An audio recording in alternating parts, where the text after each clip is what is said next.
ഈ മണിക്കൂറിലെ ഏറ്റവും പ്രധാന വാർത്ത, തൊടുപുഴയിൽ അമ്മയുടെ സുഹൃത്തിന്റെ ക്രൂരമർദ്ദനത്തിന് ഇരയായ കുട്ടി മരിച്ചിരിക്കുന്നു. വെന്റിലേറ്ററിന്റെ സഹായത്തോടെ ജീവൻ നിലനിർത്തിയിരുന്ന കുട്ടി കോലഞ്ചേരി ആശുപത്രിയിലാണ് അല്പസമയത്തിന് മുമ്പ് മരണത്തിന് കീഴടങ്ങിയത്.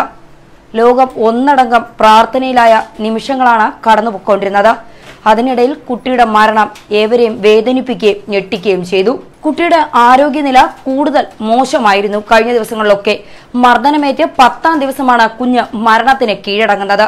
തലക്കേറ്റ പരിക്കാണ് കുട്ടിയുടെ മരണകാരണത്തിന് ഇടയായത്. കോട്ടയം മെഡിക്കൽ കോളേജിൽ നിന്നുള്ള വിദഗ്ധ ഡോക്ടർമാർ അടങ്ങുന്ന മെഡിക്കൽ ബോർഡ് കുട്ടിയുടെ ബന്ധുക്കളെ വിവരം അറിയിച്ചു. വെന്റിലേറ്ററിന്റെ സഹായത്തോടെയാണ് ജീവൻ നിലനിർത്തിയിരുന്നത്. ശരീരത്തിന്റെ മറ്റ് അവയവങ്ങൾ മരുന്നിനോട് ഇതുവരെ പ്രതികരിച്ചിരുന്നില്ല. അതുകൊണ്ട് തന്നെ കുട്ടിയുടെ ആരോഗ്യസ്ഥിതിയിൽ ആരോഗ്യ വകുപ്പും ആശങ്ക പ്രകടിപ്പിച്ചിരുന്നു. എന്തായാലും വെന്റിലേറ്ററിന്റെ സഹായത്തോടെ ജീവൻ നിലനിർത്തിയായിരുന്നു കുട്ടി ഇതുവരെ കഴിഞ്ഞിരുന്നത്. കഴിഞ്ഞ മാസം 27/8 സമൂഹ മനസാക്ഷിയെ പിടിച്ചുകുലുക്കിയ സംഭവം നടന്നത്. മദ്യലഹരിയിൽ അമ്മയുടെ സുഹൃത്തായ അരുൺ ആനന്ദ് കുട്ടിയെ ക്രൂരമായി മർദ്ദിക്കുകയായിരുന്നു. തലയോട്ടി പൊട്ടിയ കുട്ടി അടിയന്തര ശസ്ത്രക്രിയയ്ക്ക് ശേഷം വെന്റിലേറ്ററിലായിരുന്നു. ആക്രമണത്തിൽ 4 വയസ്സുകാരനായ ഇളയ സഹോദരന്റെ പല്ലും തകർന്നിരുന്നു. സംഭവത്തിൽ അമ്മയുടെ സുഹൃത്തായ അരുൺ ആനന്ദിനെ പോലീസ് 2 ദിവസം കൊണ്ട് തന്നെ അറസ്റ്റ് ചെയ്തിരുന്നു. കുട്ടിയുടെ പിതാവായ ബിജു 1 വർഷം മുമ്പ് മരിച്ചിരുന്നു. തുടർന്നാണ് തിരുവനന്തപുരം സ്വദേശി കുട്ടികളുടെ മാതാവിനോടൊപ്പം താമസം ആരംഭിച്ചതെന്നാണ് പോലീസിൽ നിന്ന് വ്യക്തമാവുന്നത്. ഇവർ നിയമപ്രകാരം വിവാഹിതരാണോ എന്നൊന്നും ഇതുവരെ റിപ്പോർട്ടുകളൊന്നും ലഭിച്ചിട്ടില്ല. ദമ്പതികളാണെന്ന് പറഞ്ഞാണ് ഇവർ തൊടുപുഴയ്ക്ക് സമീപം കുമാരമംഗലത്ത് വീട് വാടകയ്ക്കെടുത്തത്.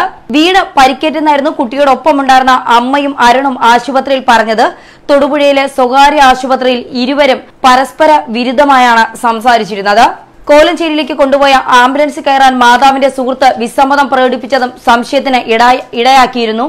അതൊക്കെയാണ് കുട്ടിക്ക് മർദ്ദനം ഏറ്റിരിക്കാം, അല്ലെങ്കിൽ അമ്മയുടെ സുഹൃത്തിന്റെ മർദ്ദനം ഏറ്റിരിക്കാം എന്നൊക്കെയുള്ള തരത്തിലേക്ക് കാര്യങ്ങൾ കൊണ്ട് എത്തിച്ചതും പോലീസ് ആ വഴിക്ക് അന്വേഷണങ്ങൾ ആരംഭിച്ചതും.